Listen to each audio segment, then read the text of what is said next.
peut aller voir votre compte Twitter, Alexandre? Oula.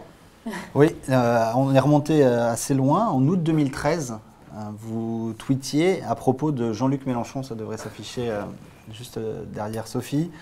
Vous disiez « J'adore les gauchos. Leur nouveau leader Maximo, c'est un type qui a 35 ans été sénateur et socialiste.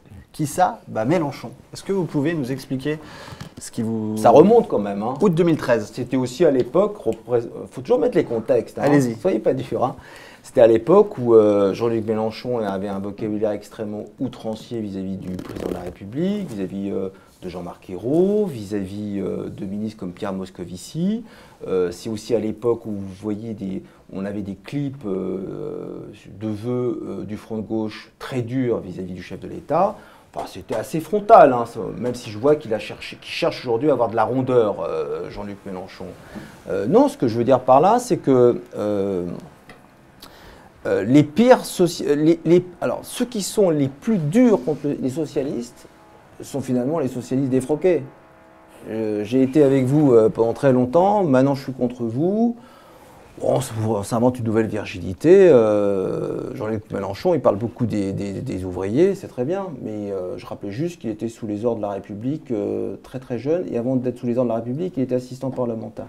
Les Français semblent avoir oublié aujourd'hui. Bah oui, mais vous me posez la question, oui, non, bien je vous sûr. le rappelle. Mais aujourd'hui, son discours, et même son discours de critique vis-à-vis du Parti socialiste, semble prendre à un écho. Moi, je suis très étonné de ce qui se passe avec mes camarades communistes. Nous avons une longue histoire entre le PS et le PC. D'ailleurs, nous dirigeons, et moi je dirige ma ville avec le Parti communiste.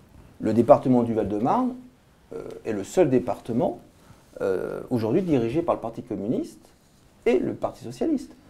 Et au fil de cette histoire, je vois les militants communistes qui ont appelé à soutenir Jean-Luc Mélenchon. Très bien. Et j'ai entendu sur une quotidienne, Jean-Luc Mélenchon finalement traiter ça avec beaucoup de déférence, pour ne pas parler de mépris, ils ont choisi de me soutenir, très bien. Jean-Luc Mélenchon, il veut deux choses.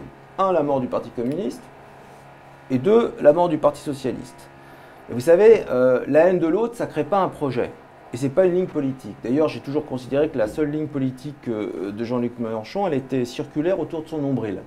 Donc aujourd'hui, moi je vois qu'il est en train de faire une campagne, il fait un peu ce que faisait Buisson en conseil à Sarkozy, il disait il faut que tu parles au peuple, mais alors, ils avaient accès sur le peuple de droite.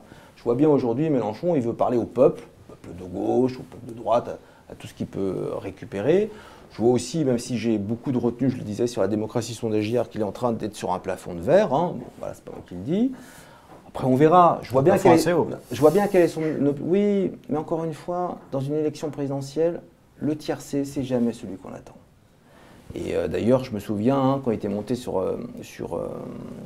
une chaise, je ne sais plus, le soir du premier tour, lui qui imaginait faire 16-17 comme Bayrou en 2007, il avait quand même fait 11. C'est quand même pas mal. Il avait une tête comme si on venait d'apprendre un décès dans sa famille. Voilà, il est comme ça, Jean-Luc Mélenchon. Il se voit très très haut. Après, il y a la réalité. Bon, et moi, en tous les cas... la France insoumise, je ne sais pas ce que ça veut dire.